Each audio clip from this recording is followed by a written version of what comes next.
আসসালামু আলাইকুম রহমতুল্লাহ বরকাতুহু। আলহামদুলিল্লাহ। আজ হলো 7/3/2025। এখন সৌদি আরব টাইম রাত্র 11টা বেজে 20 মিনিট।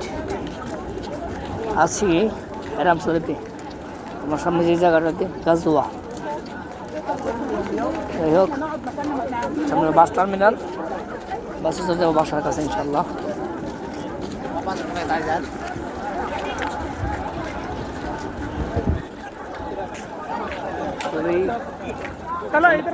আলহামদুলিল্লাহ, টাকা পয়সা খরচ হচ্ছে, কোনো সমস্যা নাই। রমজান মাসে খুব সহজেই আসতে পারি হারাম শরীফে।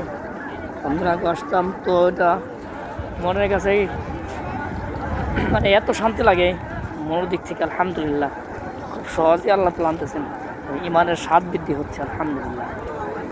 যারা আশেপাশে আসেন, আসবেন, চেষ্টা করবেন হারাম শরীফে মাঝে মধ্যে আসার জন্য। মনের দুঃখ বেদনা রবের কাছাকাছি হয়ে বলার জন্য।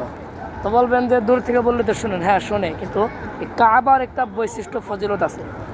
কাবাতে যিনি 1 রাকাত নামাজ পড়বেন, আল্লাহ তাআলা তাকে 1 লক্ষ রাকাতের সওয়াব দেবেন। সুবহানাল্লাহ।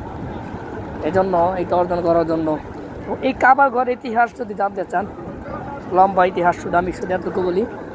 এই পৃথিবী সৃষ্টি করার 2000 বছর পূর্বে রব্বে কাবা শরীফকে নির্মাণ করেছেন। সুবহানাল্লাহ। পৃথিবী সৃষ্টি হওয়ার 2000 বছর পূর্বে আল্লাহ তাআলা কাবা ঘরকে নির্মাণ করেছেন। সুবহানাল্লাহ। যাই হোক, আল্লাহ পাক আমাদেরকে ইসলামের ইতিহাসগুলো আরও ভালো করে জানা তৌফিক দান করুক, আমিন। এবং যারা উমরা এখন আসতে পারেন নাই, আসার নিয়ত করেন। ভাই দোস্ত বুজুর্গ, উমরা করার জন্য অর্থ লাগবে, সময় তো লাগবে এবং শক্তি লাগবে। অর্থ হলেই সব কিছু হয় না। যারা বলেন অর্থ হলে সব কিছু হয়, নো, এটা আমি বলি অর্থ হলেই কোনো কিছু এইভাবে হওয়া সম্ভব না, ইম্পসিবল। যেটাকে আমি সবসময় বলি, অর্থ হলেই সব কিছু করা সম্ভব নয়। এরকম অনেক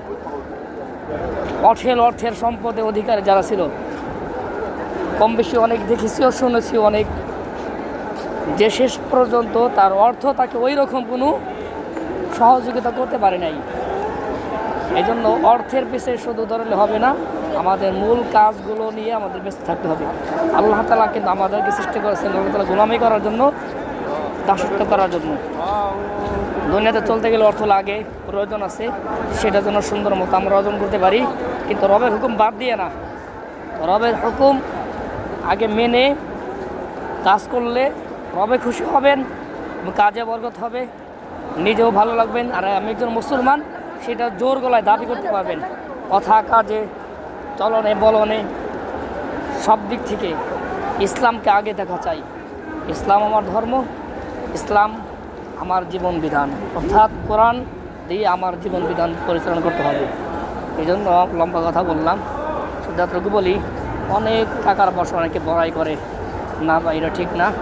টাকা আজ আছে কাল নাই, কিন্তু ভালো শিক্ষা, ভালো চরিত্র, ভালো গুণাবলী, এগুলো সারা জীবনই থেকে যাবে। আল্লাহ পাক যেন আমাদেরকে সেইভাবে চলা বলার তৌফিক দান করুন, আমিন। আসসালামু আলাইকুম রহমতুল্লাহি ওয়া বারাকাতুহু।